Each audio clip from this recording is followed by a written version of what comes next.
प्रभु तेरी वाणी जीवन की रोटी, नैनों की ज्योति अंधेरा मिटाती।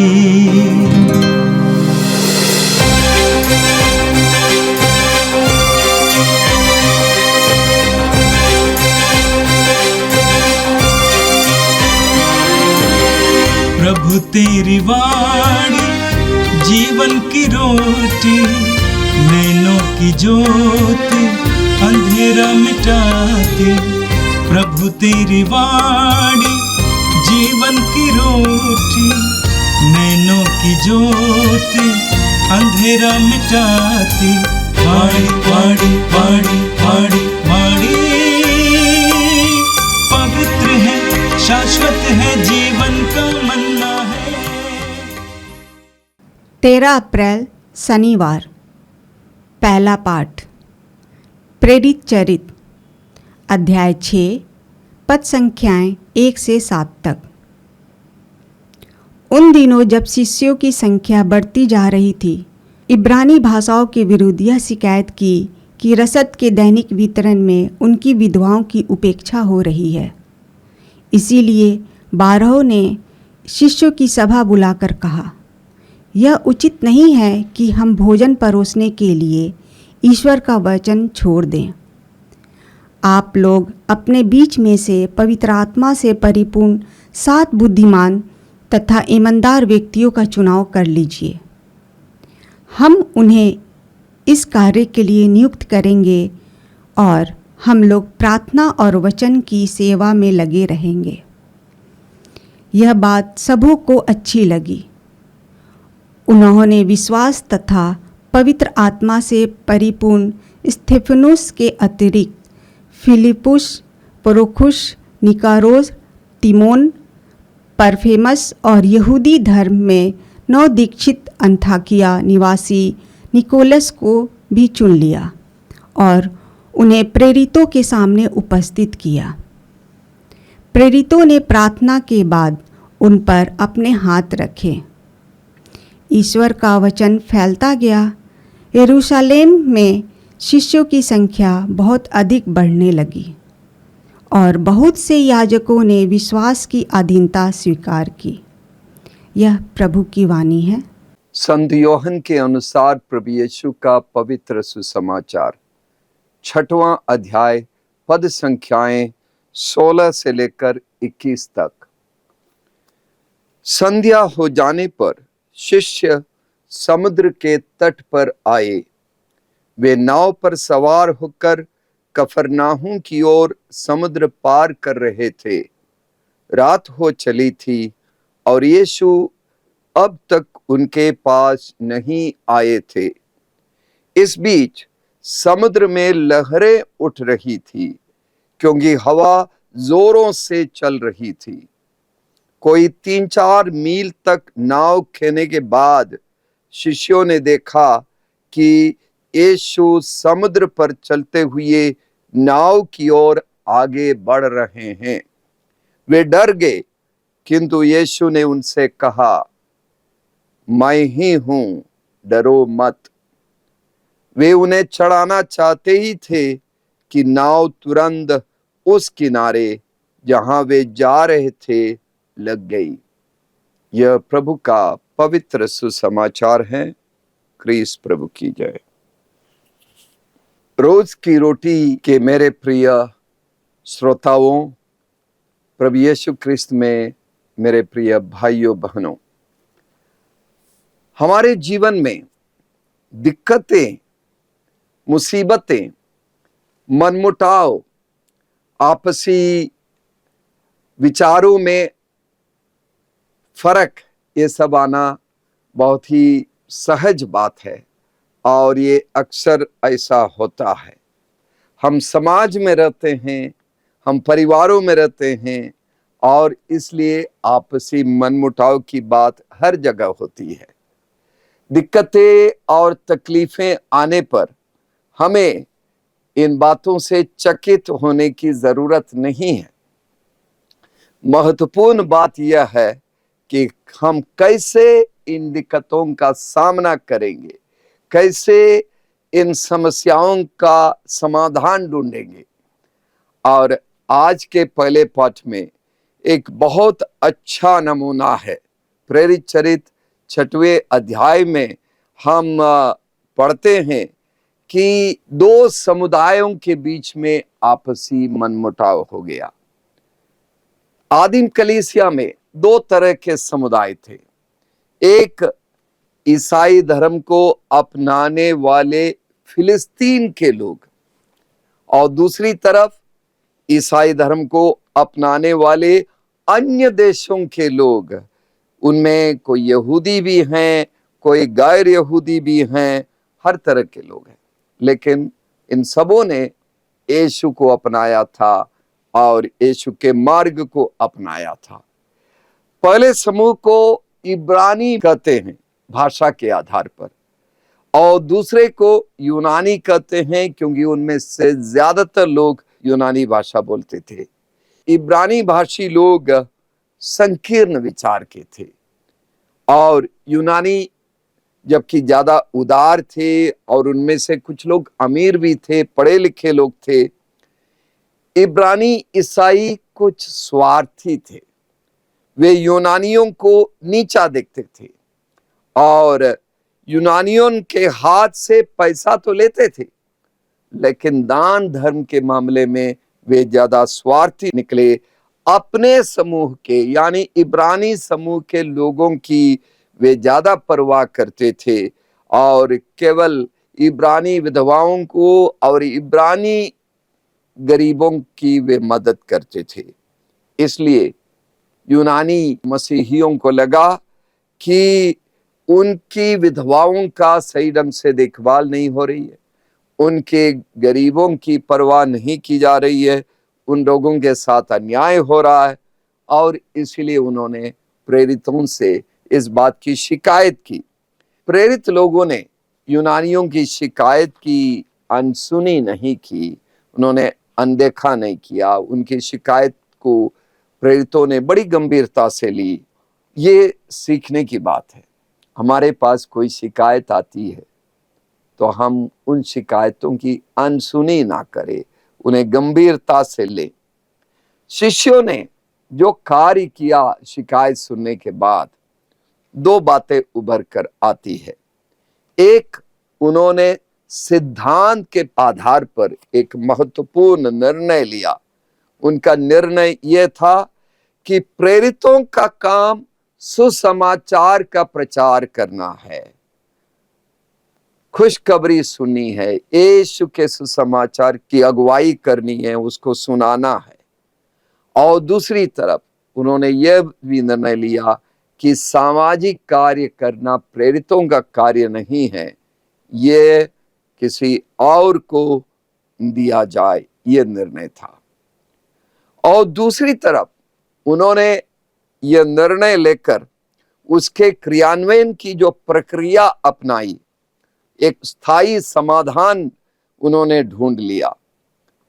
उन्होंने क्या किया?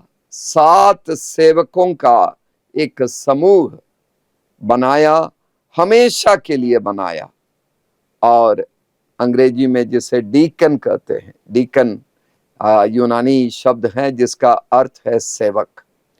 सेवकों को उन्होंने नियुक्त किया और उस नियुक्ति में ही एक आदर्श नमूना उन्होंने पेश किया। सभी सेवक यूनानी समुदाय के थे। इनके नाम से हमें इसे पता चलता है। उन्होंने विश्वास तथा पवित्र आत्मा से परिपूर्ण स्तेफनुस के अतिरिक्त फिलिप, प्रोकोरुस, निकानोर, तिमोन, परमेनास और यहूदी धर्म में नवदीक्षित अंताकिया निवासी निकोलास को चुना। निकोलास भी यूनानी और सारे के सारे यूनानी थे। और जिन लोगों के साथ अन्याय हुआ और जो पीड़ित समूह के थे, उन्हीं लोगों को नियुक्त किया, एक भी इब्रानी नहीं। जिन्होंने शिकायत की उन्हें ही आगे सेवा की जिम्मेदारी दी। अब कोई शिकायत नहीं होगी। मेरे प्रिय भाइयों बहनों, जो शिकायत करते हैं हमारे विरुद्ध, और जो भी व्यक्ति हों, तो उनकी बात सुनना बहुत जरूरी है और उसके समाधान के लिए तरीका ढूंढना भी जरूरी है।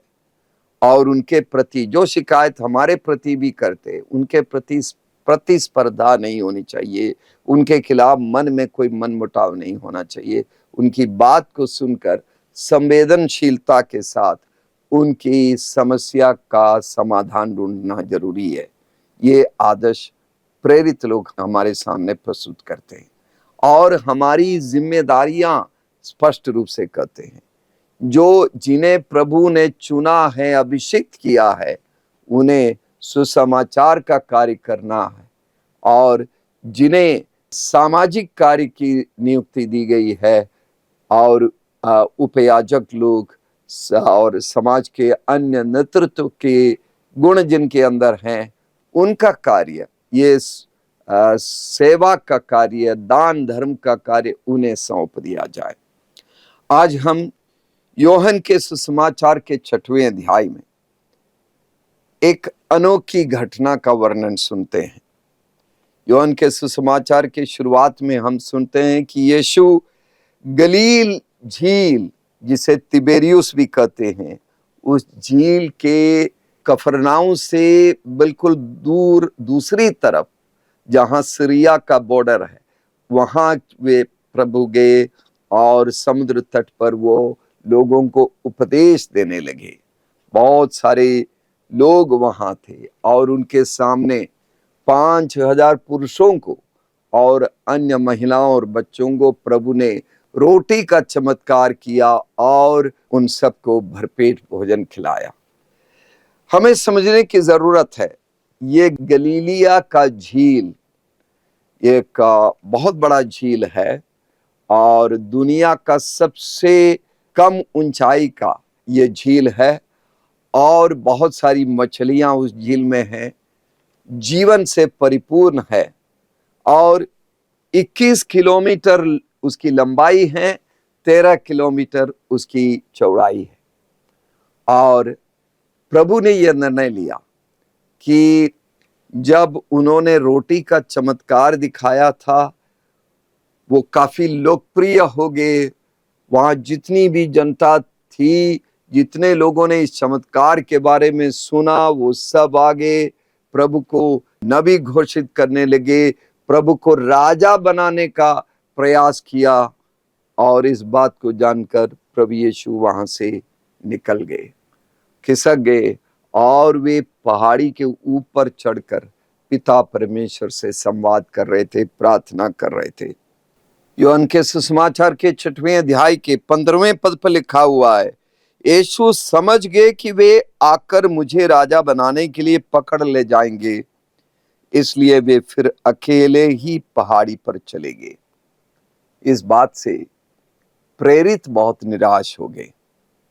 यीशु ने, उनके अनुसार यीशु ने वो स्वर्णिम अवसर को गवा दिया, राजा बनने का अवसर, एक राजनीतिक सत्ता को हासिल करके इस्राएल और फिलिस्तीन की जो भी समस्याएं थी उसको खत्म करने का वो स्वर्णिम अवसर था, उसे प्रभु ने गवा दिया, खो दिया।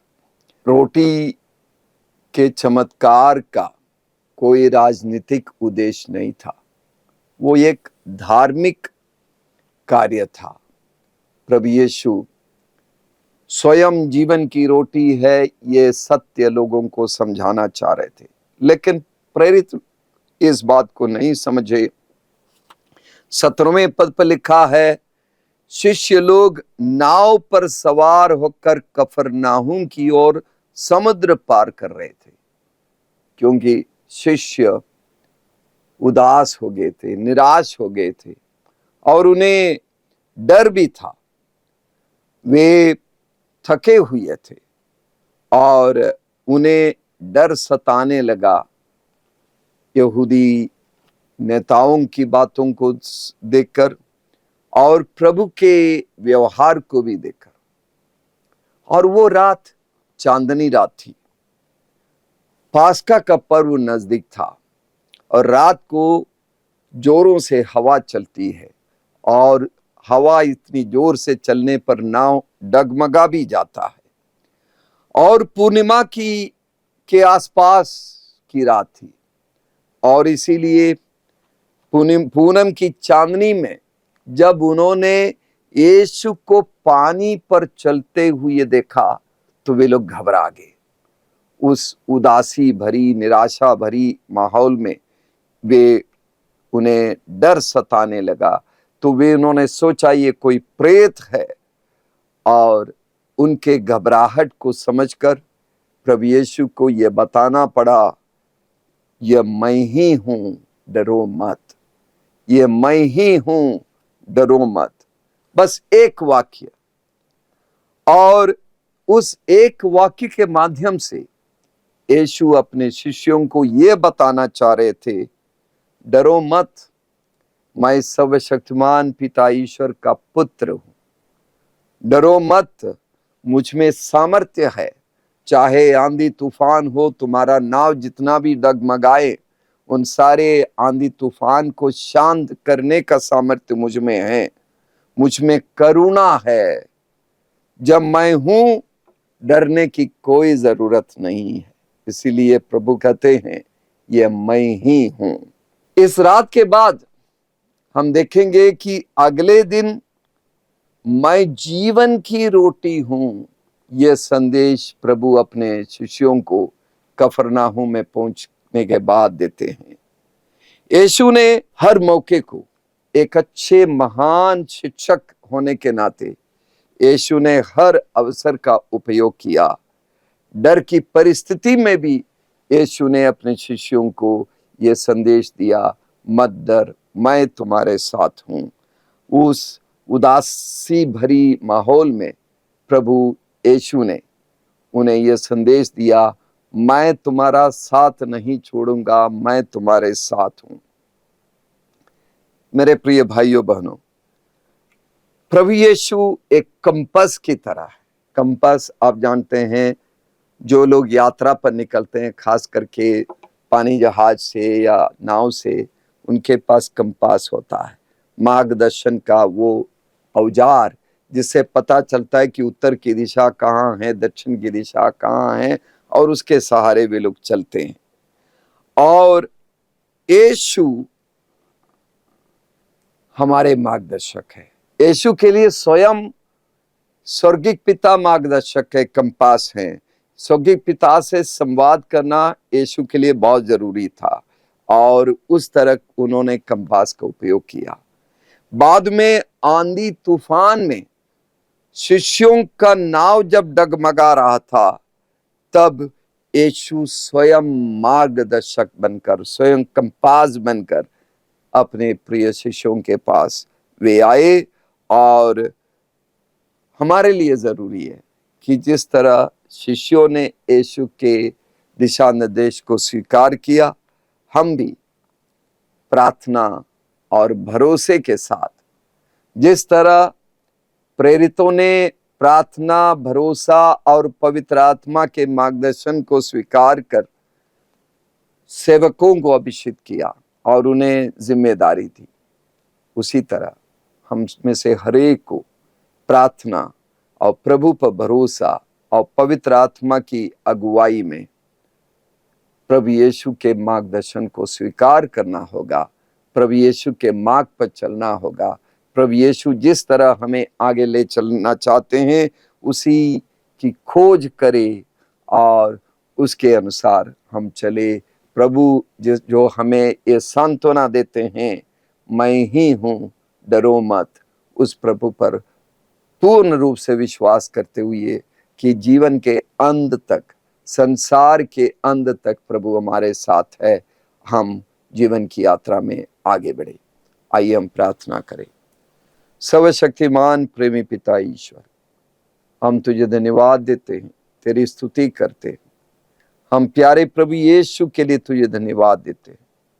जीवन की हर मुसीबत को सामना करते हुए, दुख, पीड़ा और दारुण मृत्यु का भी सामना करते हुए पुनः जीवित होने, पुनरुत्थान प्राप्त करने वाले प्रभु यीशु पर भरोसा रखते हुए हम पुनरुत्थान की खुशी को अनुभव करते हुए तुझसे प्रार्थना करते हैं प्रभु। हमारे जीवन में, हमारे समूहों में जो भी समस्याएं, जो भी आपसी मनमुटाव है, दिक्कत है और तमाम जो विसंगतियां हैं, इन सब के बीच हम एक दूसरे की बात को भी सुनकर, सबकी शिकायत को सुनकर हम प्रभु यीशु को अपना मार्गदर्शक मानते हुए हम उनकी बातों को सुने, उनकी बातों के अनुसार जीवन को आगे बढ़ाए, मार्गदर्शन पाए। प्रभु, रोज की रोटी कार्यक्रम को सुनने वाले हरेक तेरे भक्त पर तेरी कृपा की आशीष मांगते हैं। जो बीमार हैं प्रभु, तूने स्पर्श कर उन्हें चंगा कर ले। जो तेरे सामने अपनी समस्याओं को लेकर रो रहे हैं, प्रार्थना कर रहे हैं प्रभु, जिन्होंने हमसे प्रार्थना की, मांग की, उन सारे लोगों को आशीष दे, सारे श्रोताओं को आशीष दे प्रभु। सबको तू अपने प्रेम के आगोश में रखे प्रभु। सबको तू अपना मार्गदर्शन दे, प्रेम शांति के राजदूत बनने के लिए हम सबको तू कृपा दे। ये प्रार्थना करते हैं क्रिस्त हमारे प्रभु के द्वारा, आमीन। प्रभु तेरी वाणी जीवन की रोटी, नैनों की ज्योति अंधेरा मिटाती। वाणी वाणी वाणी वाणी वाणी पवित्र है, शाश्वत है, जीवन का मन्ना है।